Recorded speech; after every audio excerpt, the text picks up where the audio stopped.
Sinbad the Sailor, illustrated by Helen Cockburn.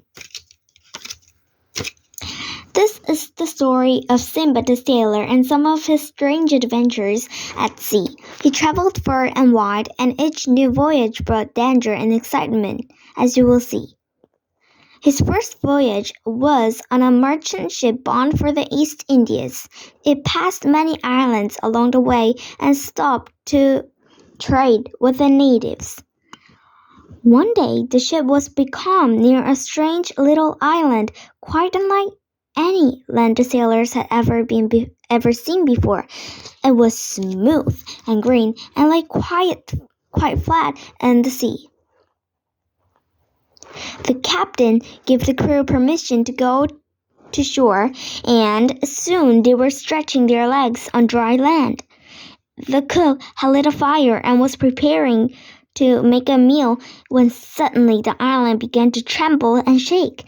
The sailors, still on board, cried out in a panic. "Quick, run for your lives!" they shouted. "The island is moving!" But it was not an island after all. They had landed on the back of the whale, and the heat of the flames had made them very cross indeed.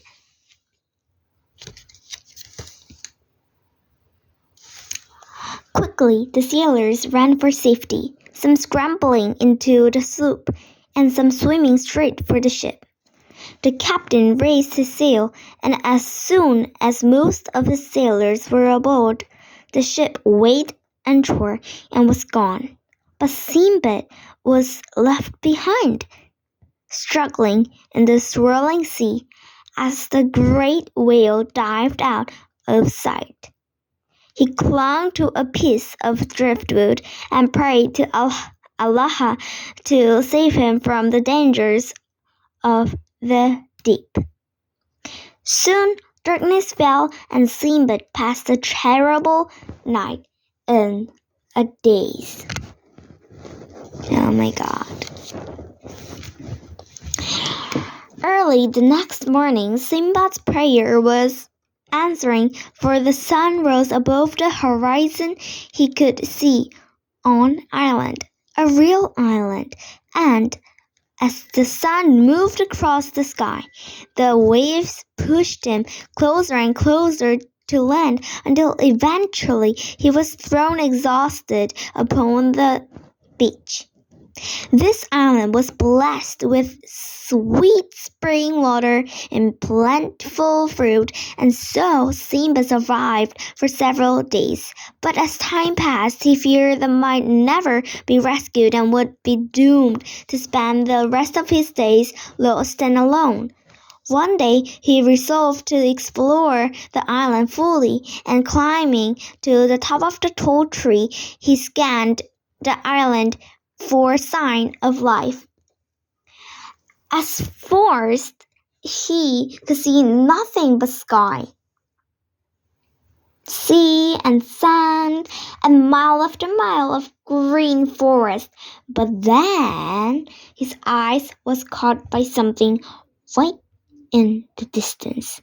Scrambling down from the tree, he set off in the direction of this strange object.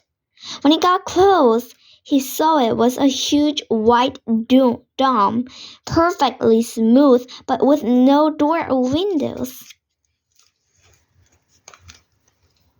As Simba stared at it in wonderment, the sky suddenly grew dark, and lifting his head, he saw an enormous bird flying overhead. It was a roc, and the terrified sailor recalled how he had heard that this bird was so large that it fed its young on elephants. Can you see how big this bird is? See, Sinbad the Sailor. The human is like this small length, and this bird, the huge bird, is this big length. Look at his claws, it's scary. bird alighted upon the dome, and Sinbad realized that it was her egg. As the rock slept, Sinbad had an idea.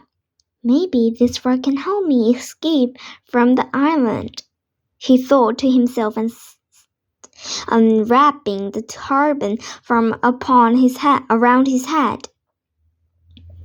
He tied himself securely to the bird's foot. All night long he waited for the bird to be awake, and at dawn she stood up and with a great cry took off into the sky. Higher and higher she soared, then suddenly swooped down and landed far below.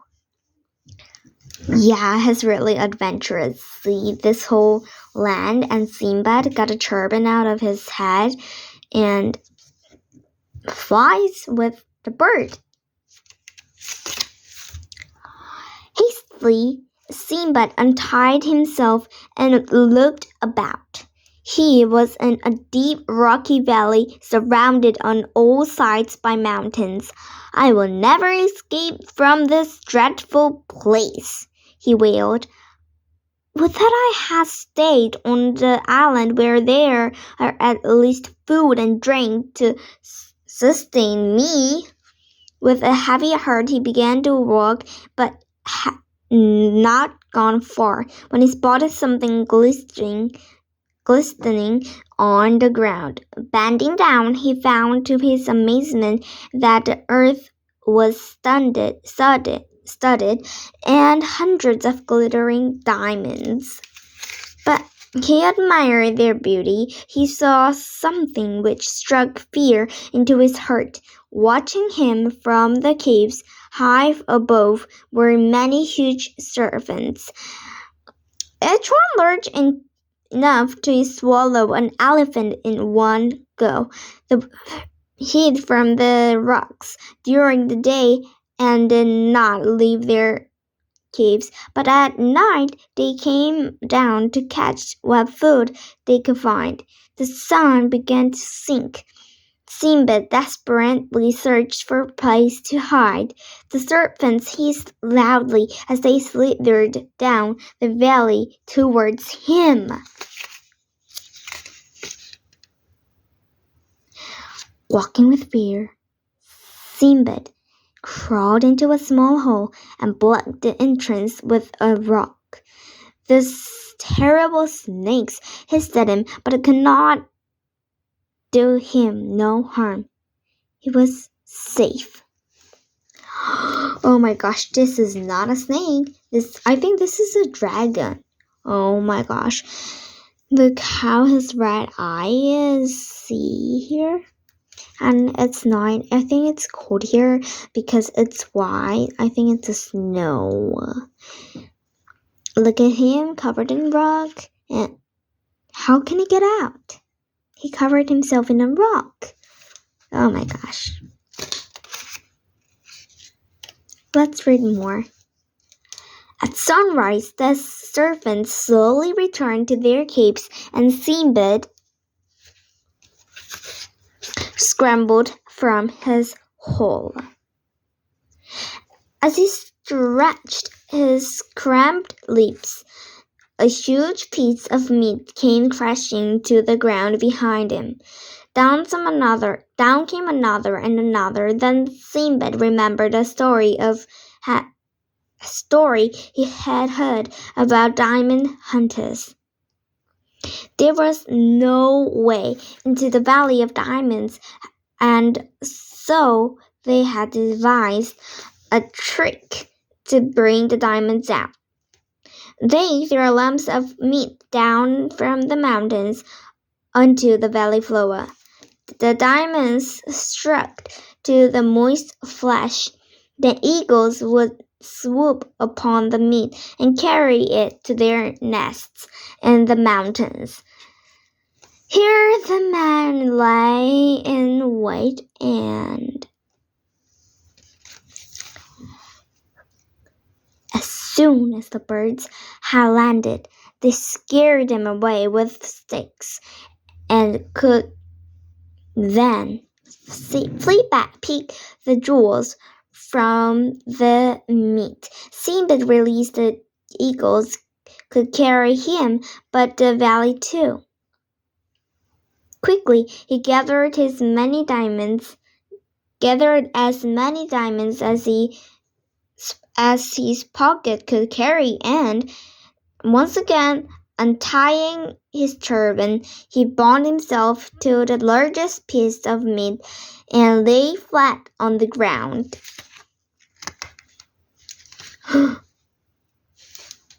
Straightway the enormous eagle seized the meat with his talons, and Sinbad found himself lifted into the air. The bird soared to the summit of a mountain and alighted on her nest. All at once, a great hue and cry broke out, and a man leapt out from behind a rock, waving a large stick. The frightened eagle dropped the meat, and Sinbad simply fed himself. "What magic trickery is this?" cried the man, when he saw a man but no diamonds. Then Sinbad described all that passed. Here is a picture of Sinbad adventuring. When Sinbad offered to share his own diamonds between them, the man was most friendly, and soon they were traveling into the city of exchange their gems for gold and silver. After this, Sinbad returned home to Baghdad, and great was the welcome. For this family he had given him all for that. So he passed several months in luxury and wanted for nothing, but after a time he longed for adventure once again. So, bidding his family farewell, he set sail on a merchant ship bound for distant shores. The jewelry passed well enough for several months. The ship dropped anchor in the harbours of many fine cities, and her merchant passengers did good trade and were well pleased. But their good luck was soon to end, for one day a violent storm descended upon them, and the tempestuous seas threatened to engulf them at any second. The great wind blew up and drove them off course, and when the gale had moved on, they could see an island rearing out of the sea straight ahead of them. "Allah preserve us!" cried the captain, and he fell to his knees on the deck. "That is the island of ape men. They are fearsome beasts, and there will be no escape once they lay hand on us." Sure enough, Sinbad could see the creatures, half man, half ape, jumping up and down upon the shore. Suddenly they began swimming towards the ship, and soon crawling into the decks and swarming up the rigging. They were covered with thick red hair, and their eyes shone like yellow jewels.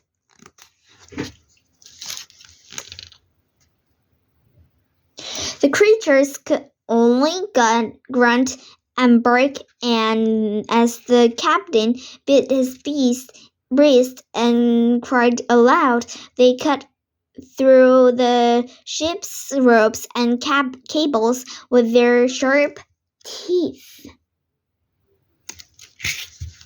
So here's the creature and frightened people. So this is a creature. It looks a little strange. Yeah, it definitely looks like monster. Next one.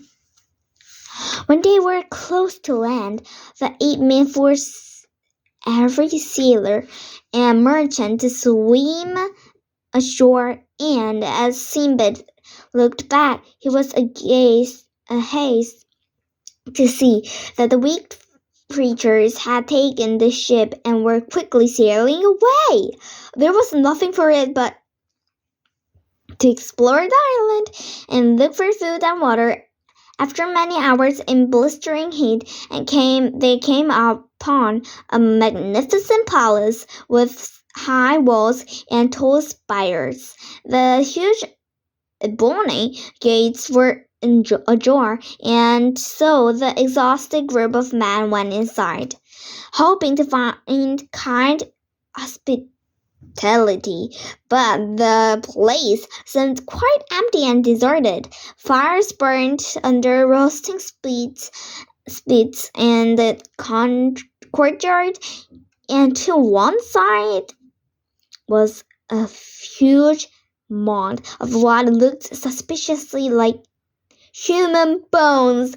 The men were too tired to take another step, so they sat down and rested. Suddenly the earth trembled, and a dreadful roar filled the air.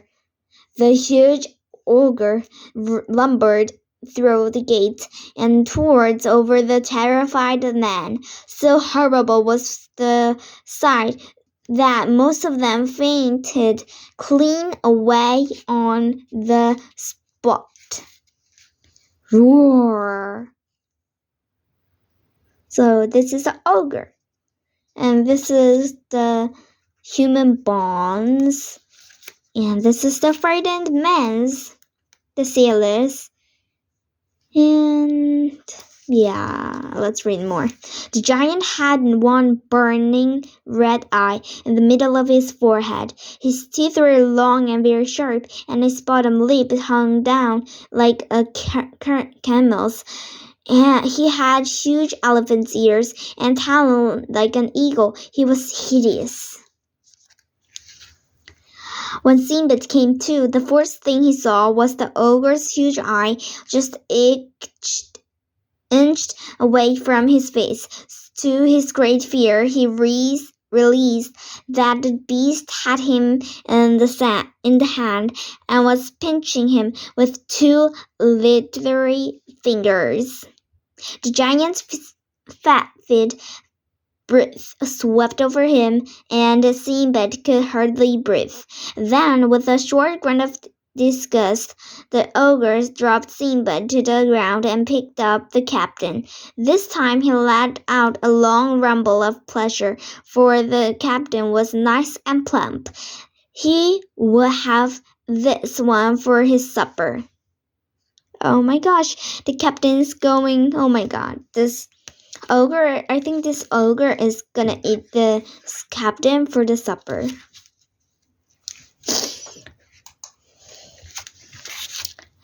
So the poor man was being roasted on a spit, and as the others looked on in horror, the ogre ate him and tossed his bones on top of the large pile in the corner of the courtyard.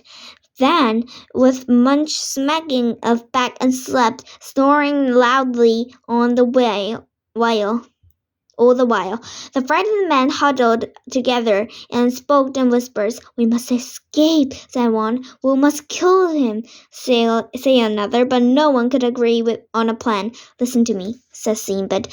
"We must make rafts and keep them on the shore, so if we not managing to kill the ogre, then we at least have some means of escape of the island." So it was agreed, and they set to work immediately. The next evening the ogre once again picked up plump of sailor of his supper, but as he slept, the man took two red-hot iron split and thrust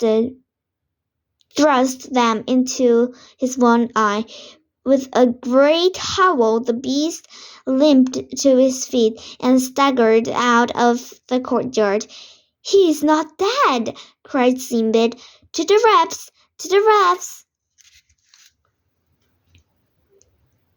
So the strategy is not working. So see these angry ogres?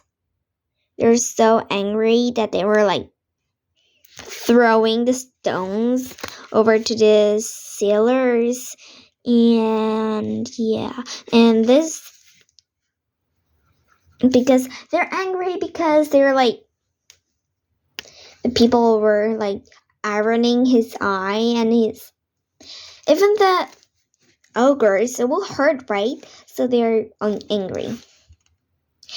They ran to the beach as fast as their legs could carry them and hastily pushed their flimsy rafts into the water. But who was this charging through the wood after them? It was the ogre. But he was not alone.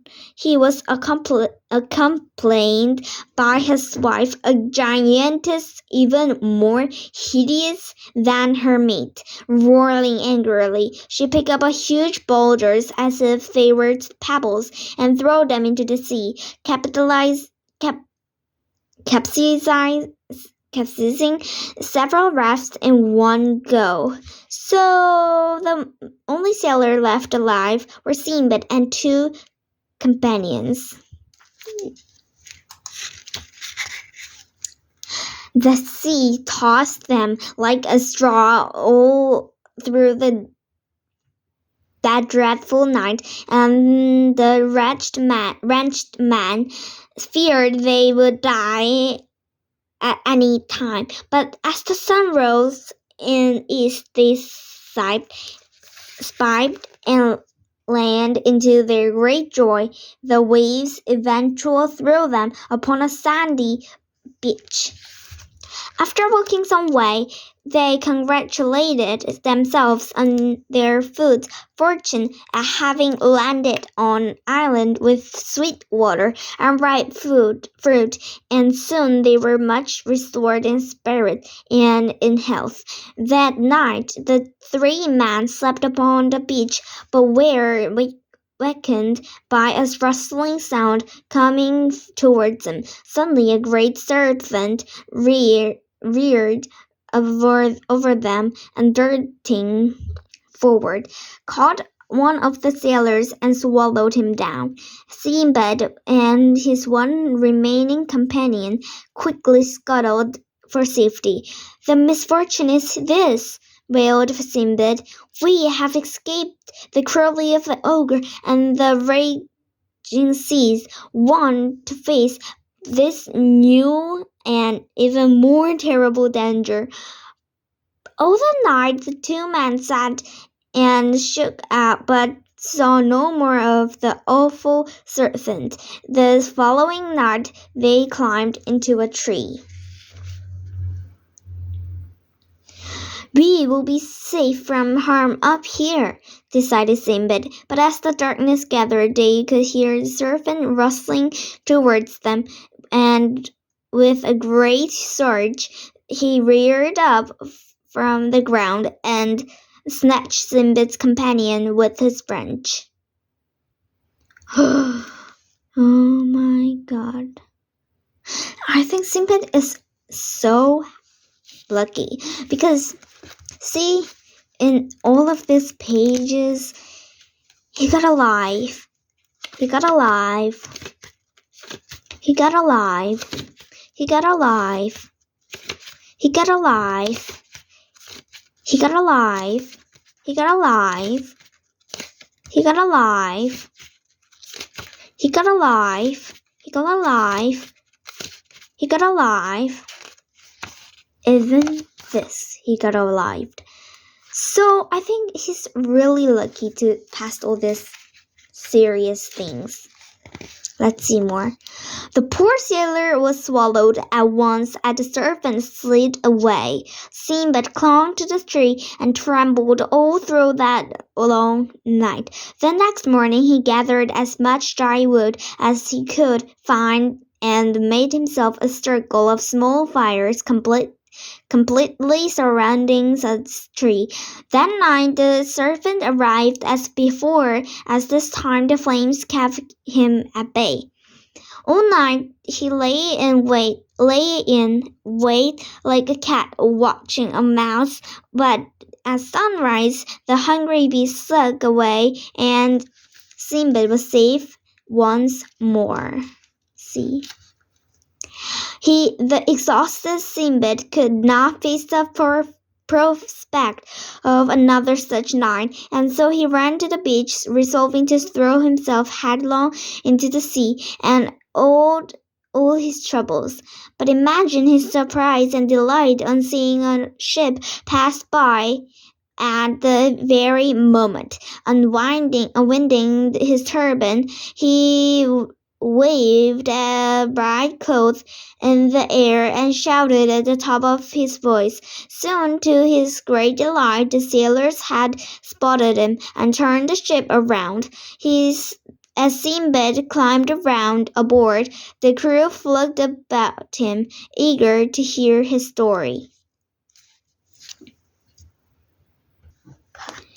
They could hardly believe their ears when they heard that he had successfully escaped the dreaded cannibal ogre and his wife, not to mention the fearsome serpent. The captain welcomed him on board the ship, and soon he had been fed and dressed in new clothes. As Sinbad rested, he overheard the captain giving instructions to one of the crew. When we disembark at our next port, he said, be sure you do not unload these goods, for they belong to a sailor called Sinbad, who we lost at sea many weeks ago. A huge whale has mostly likely swallowed him, but I wish to return his belongings to his bereaved family. Then Sinbad leaped from his bed and hailed the captain. It is I, Sinbad, he cried. Do you not recognize me? It was I who was left behind on the whale that we mistook for an island. Then the captain embraced him and showed him the goods that he had kept safe and sound. And when he called at the next port, Sinbad increased his riches with wise purchase of cloves, cinnamon, and other spices. Here's a whale. Here's a turtle, I guess. And there is a fish. As they sailed for home, they saw many wonders, such as a tortoise 20 yards in length, and a fish which looks like a cow and gave milk to its young.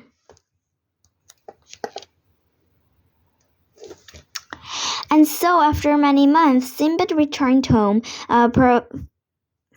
prosperous merchant laden with fine foods, and his family were overjoyed to see him, for they had long given him for that. For several months, Sinbad enjoyed the security and comfort of home. But as time passed, curiosity stirred within him, and he longed to sail the high seas once again.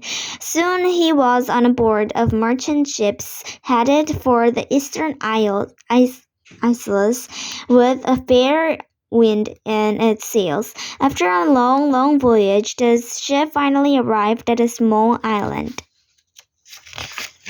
The ship's provisions were almost gone, and the sailors and merchants had a fearsome hunger, so the first thing they looked for was something to eat.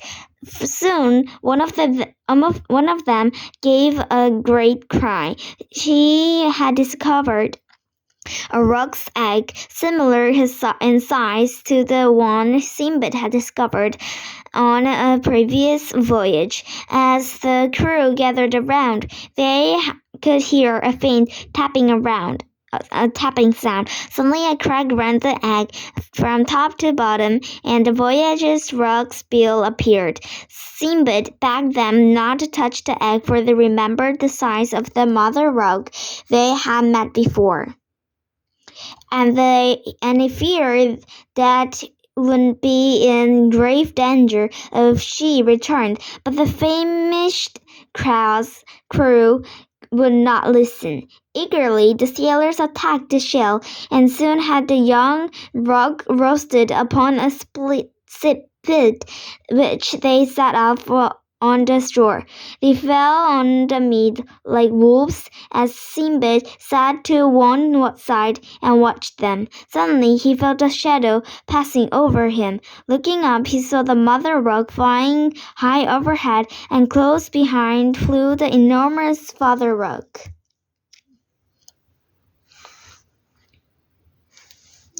"Run for the boats!" cried the captain when he realized the danger they were in, and as the sailors scrambled head over head up the ropes, the ship set sail. Meanwhile, the two rogues had discovered their broken egg, and no infant remaining.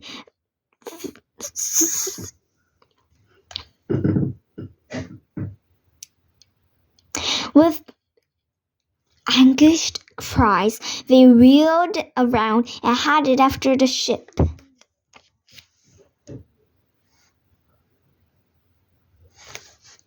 High overhead, the rocks circled, and the sailors cowered beneath them on deck. Suddenly, the huge bird flew off back to the island, and a great shout of relief went up from the crew.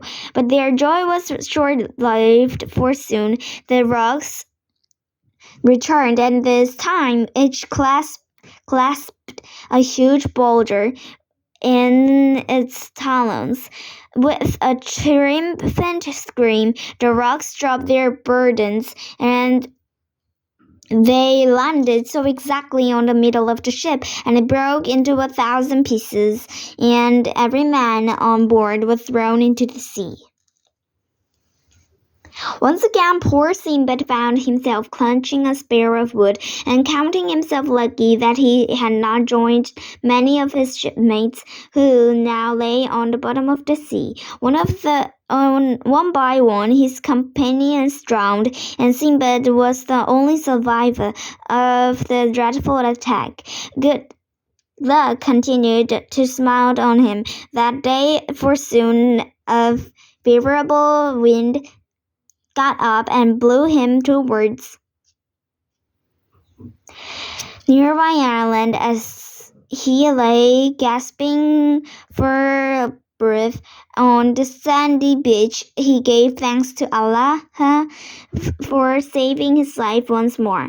This island too were blessed with ripe food and pure water, and soon Sinbad was much recovered his body and his spirit. He began to explore inland, but had not gone far when he saw an old man with weak and feeble sitting by a brook. "Hello there," called Sinbad. "What country is this?" He got no reply from the old man, who simply shook his head in a sorrowful fashion. After a while he raised his head and indicated that he wished Sinbad to carry him on his back over the brook so that he could gather fruit from the trees on the far side.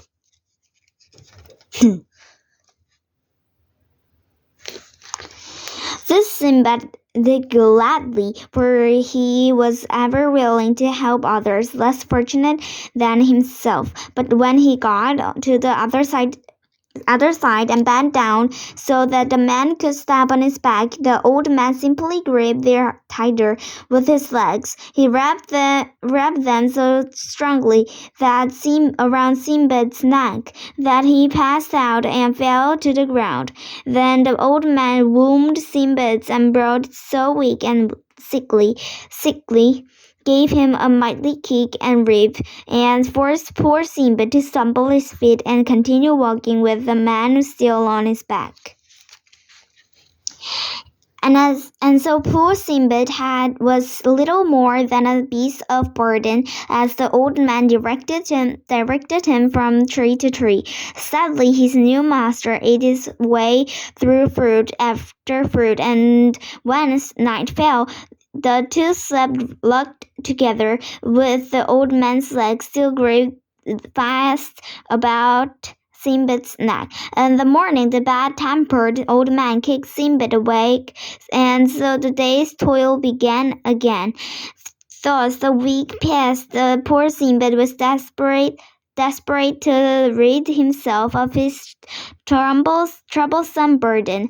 How his wish had never stopped to do this good deed, but he had no time to dwell on the matter, for as soon as he did his steps fluttered, the old man sat about his head with his hand, and there was no escaping his ill humor. One day, Sinbad spit on a pile of empty gourds on the ground, while squeezed a quantity of grape juice into and left it lying in the sun for several days. When he next returned to the place, he tasted the wine he had made and found it to be good and strong.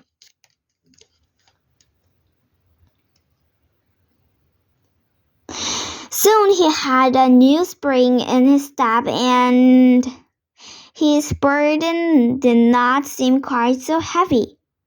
This miserable old man noticed the change in Sinbad's spirit at once and demanded to know what was in the gourd. "It is wine, old man," replied Sinbad. "It gave me new strength and vigor." Then the old man was eager to taste it, and Sinbad handed him on the gourd. The old man full drank deep, and soon he was dancing on Sinbad's shoulders and singing on the top of his voice. Needless to say, it wasn't long before he fell off.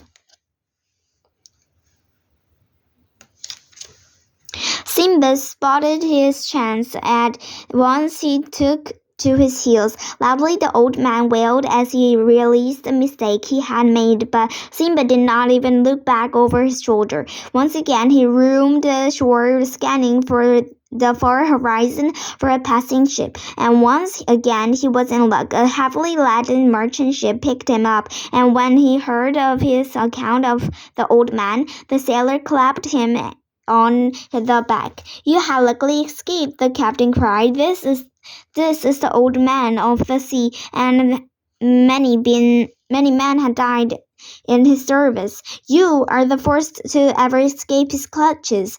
So Sinbad was safe once more, and after a good meal and the gift of some new clothes, he felt much restored. After some days had passed, the merchant on board the ship invited Sinbad to accompany him on a trip to a neighboring island renowned for its coconuts. Each carrying a large bag, they set off for a grove of tall trees with bark so smooth it was impossible for any man to climb up and reach their fruits. The palm trees were alive with monkeys who clattered angrily at Sinbad far below. He was told to gather stones and then watch the amazement at the merchant throw the rugs at the monkeys. The creatures creatures became incensed and grabbed the nearest missiles to hand, the coconuts. Soon coconuts were raining down around them, and Sinbad quickly filled his bag. This plan proved too effective that Sinbad eventually amassed a great pile of coconut with which to trade at different ports. At each place they disembarked, he headed straight for the market and bartered for pepper and wood of aloes. At one island, he was shown the largest and most luxurious pearls he had ever seen. Hurling his own divers, he sat and watched while they fetched him shell after well, each one concealing hidden treasure. So he returned home with more bounty and more tales to tell. This time Sinbad rested for a full year before embarking once again on an adventure. He left a distant seaport with the captain bound on a long voyage, but after many weeks at sea, the mariner declared that they were lost. Anxiously, the crew scanned the horizon, and when at last land was sighted, they were confounded by their captain's reaction. He fell to his knees, tore off his turban, and beat his breast, calling loudly to Allah to save him all from the dreadful fate that sorely awaited them. That is the most treacherous coastline in the whole of the Persian Gulf, he cried. "We are caught in a rapid current and will be dashed upon the rocks. We are doomed. Doomed!" Sure enough, the sailors seemed powerless to steer the ship away from the shore, and soon the vessel ran aground and was broken into many pieces. The desperate sailors rescued what they could, but were dismayed to find signs of many previous shipwrecks along the coast. There were indeed no escape, and one by one the men died. Sinbad was the last to succumb the starvation, and in desperation he hunted for the means of escape. He noticed that a channel of the sea ran some way inland and had disappeared underground. "I shall follow its course," decided Sinbad, and he made a small raft, carefully lashing his goods to the wooden spears. He climbed aboard and resigned himself to the will of Allah. The current swept him along, and soon the raft entered a dark cave. Sinbad lost all track of time as the hour passed in total darkness and silence. The roof of the cave grew closer and closer, and eventually Sinbad had no life left to avoid knocking his head on the overhanging rocks. As he lay tightly clinging to his wood, sleep overcame him, and he knew no more. When at last he awoke, he was delighted to find that his surroundings had quite changed, for he was now amongst lush green fields. But then he saw that his raft had been moored against the river's edge, and a group of natives stood watching him wearily from the bank. None seemed able to understand him, and At last, in desperation, Sinbad recited an Arabic prayer. Call upon the Almighty and He will help you. Shut your eyes and while you sleep, God will change your bad fortune into good. On hearing this, one of the men spoke out and welcomed Sinbad to their land. They offered him gifts of food, and as he ate, he recounted the story of his voyage. They were most impressed and eager for him to repeat his story to their king at the palace in the city. As Sinbad entered the city of the Serendip, for that was its name, the people gathered around, curious to see his visitor to their small island. He approached the king and, bowing low before him, kissed the ground. "My name is Sinbad," he said, "and I come from Baghdad." The king wished to know how he had arrived at the island of Serendip, and then Sinbad told the tale of all his voyages. The king was so entertained that he commanded that the adventurers had written in letters of gold on vellum and kept forever in his library. Then Sinbad presented him with gifts from the goods and he rescued on his raft, and the king was well pleased by his generosity. "You must take a bag of presents from Serendip for your sultan," decided the king, and he dedicated a letter to accompany the gift to the sultan from the king of the Indies, before whom march 100 elephants, and whose palace shines with 100,000 rubies and 20,000 diamond crowns. When the time came for Sinbad to leave, the king came in great procession to the harbor to say farewell. He rode upon a magnificent elephant. On the palace guard walked in front of him, carrying a long golden lance. And another guard stood upon the elephant's broad back and carried a huge green emerald upon a red velvet cushion. And so Sinbad set sail for his own country, and as soon as he arrived at Baghdad, he went to the Sultan's palace to present the king of Serendip's letter and his gifts. The Sultan was much impressed by the generous presents, among which was a single ruby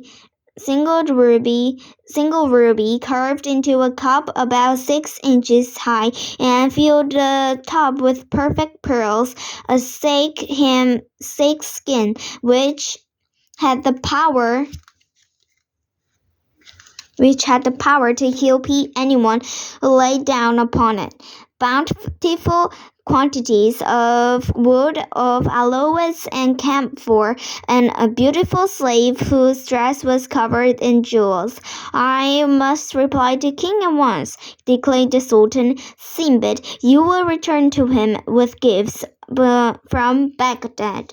Poor Sinbad had been hoping to spend some time recovering from his last voyage, but the Sultan would brook no delay, and so a ship was loaded with costly presents from Arabia, and Sinbad set course for the island of Serendip. Many days later, he landed safely at the harbor, far away from the treacherous coast where he had been shipwrecked some months before. The king of Serendip welcomed Sinbad and was well pleased with the presents sent by Sultan of Arabia. Happily as admired the beautiful coat made of gold cloth, 50 ropes of rich brocade, upon yard of finest white linen, the magnificent carved table, and crimson velvet bed, and at last he declared himself a great friend of Sultan.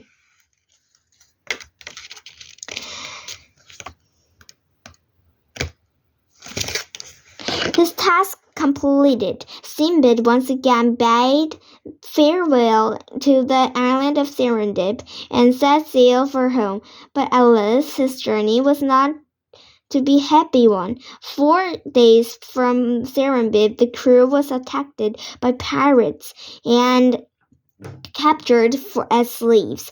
On arrival at a neighboring island, each rich merchant was stripped of his clothing and dressed in shabby rags, and then sold to the highest bidder.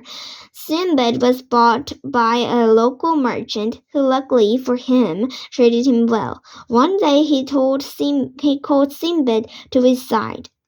Today you will go and shoot elephants for me. Take this bow and arrow and do not return until you have killed at least one. Then Sinbad was taken to a forest and made to climb up a tree and lie in wait for the elephants to pass by. He spent the night without sleep, but it was not until sunrise that the great beast arrived. To Sinbad's great dismay, they sensed his presence and, surrounding the tree, stared at him with such male violence and then that he almost fell from the tree in fright. Then the largest beast wrapped his trunk around the tree and pulled hard. The tree dropped the ground, and Sinbad fell with it. He was plucked up by the elephant and slung on his back, and, more dead than alive, was carried off to a low hill. There was animal left him alone, and when Sinbad drew strength enough to look around, he could see he was surrounded by the bones and tusks of countless elephants. Sinbad knew at once that this was the elephant's own burial ground. The place they would become to when it was time for them to die. He realized that this wise animal had brought him here to show him that the elephants should be allowed to die in their own time and did not be hunted and killed simply for the ivory in their tusk. Straightway he returned to the merchant's house and explained what he had seen. Then the merchant saw with his own eyes the remains of the hundreds of elephants who had died upon the hill. He was somber. "This is indeed an awesome sight," he told Sinbad. "I will take what ivory I can carry from this place and swear that I will hunt them no more." And so Sinbad loaded the elephant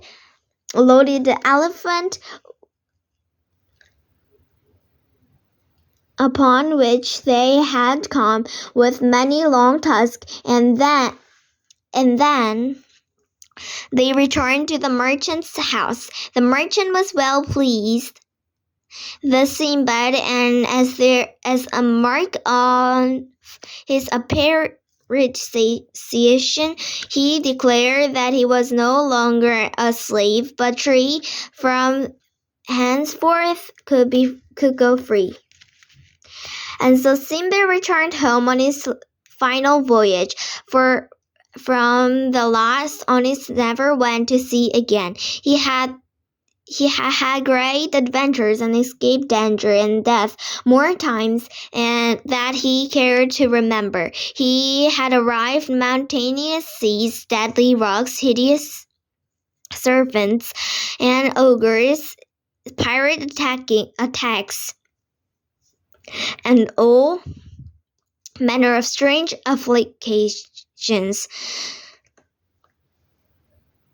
Now he wished to spend the rest of his days in the safe harbor of his house, tended by loving family and friends. After 27 years of traveling, Sinbad was home at last. The end.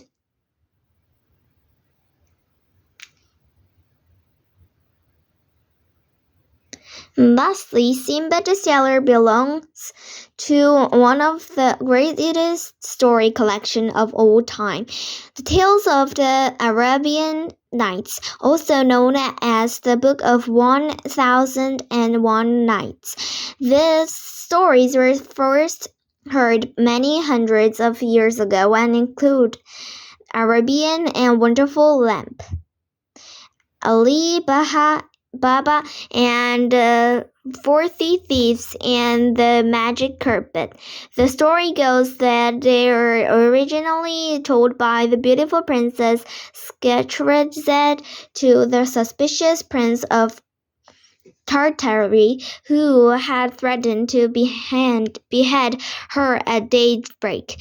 But her tale was so exciting that as the sun rose, he longed to hear how they ended, and so pardoned her life for one more day, until after 1,000 and more nights, Scheherazade had won his trust and his heart. The end. Thank you for reading this book. Bye bye.